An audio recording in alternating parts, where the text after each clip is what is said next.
정치적 참견 시점 정치팀 박영애 기자 나와 있습니다. 오늘 준비한 소식 볼까요? 네.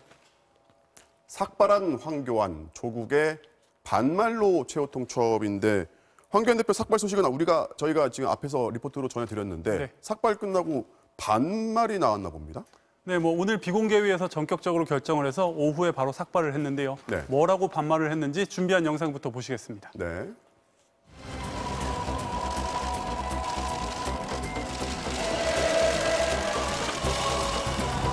조국에게 마지막 통첩을 보냅니다. 스스로 그 자리에서 내려와라.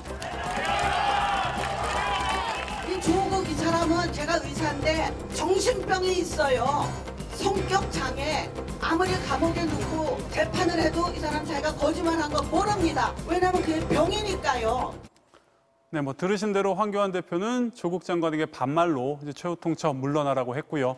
앞서 지난주에 먼저 삭발했던 박인숙 의원, 내가 의사인데 조국 장관은 정신병자다. 이렇게 인신공격성 막말까지 나왔습니다. 한국당의 이제 반조국 공세가 조금 더 거칠어지는 모습인데요. 네. 나경원 원내대표는 오늘 삭발을 두고 당대표의 결단이다. 투쟁의 비장함을 보여준다고 했지만 당내 일각에서는 삭발을 하려면 추석 전에 했어야 하지 않느냐, 누구와 상의한 전략인지 맞는 판단인지 모르겠다, 이런 우려의 목소리도 있었습니다. 다른 당들 반응은 어떻습니까? 아무래도 긍정적으로 보지는 않았을 것 같은데. 네, 보여주기식 삭발이었다, 이런 비난의 목소리가 많았습니다. 직접 들어보시죠. 황교안 대표가 예고한 삭발은 그저 정쟁을 위한 혹은 그 존재감을 확인하기 위한 삭발로밖에 이해되지 않습니다. 네, 이 밖에도 정치적 무능력을 면피하려는 정치쇼다, 또 느닷없는 삭발로 정치를 희화하지 말라, 이런 비난의 목소리도 있었고요. 또 정의당 같은 경우는 약자 코스프레가 가소롭다, 머리를 깎은 김에 군입대 선언을 해라, 이렇게까지 비꼬았습니다. 네. 보수 진영 얘기를 좀 해볼까요? 예. 사실 이번 삭발 배경을 보면은 한국당이 반조국 연대를 통해서 보수 대통합에 디딤돌을 삼아보겠다, 이런 의도가 사실 있었던 것 같은데 예. 보수 진영의 반응들은 어떻습니까?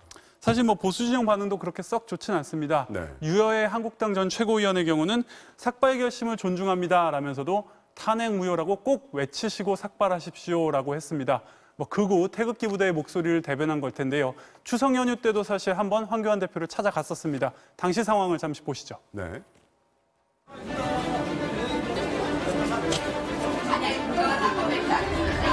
제가 정말 부탁드리겠습니다. 대표님,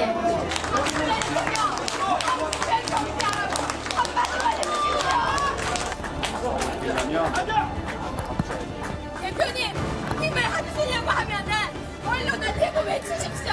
이거 들지 말고 청와대로 넘어가십시오. 청와대로 들어가십시오.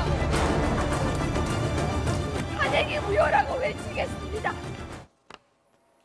탄핵 무효를 외쳐야만 한국당과 손을 잡을 수 있다는 거는 태극기 세력의 입장일 테고, 다른 보수 진영은 어떻습니까?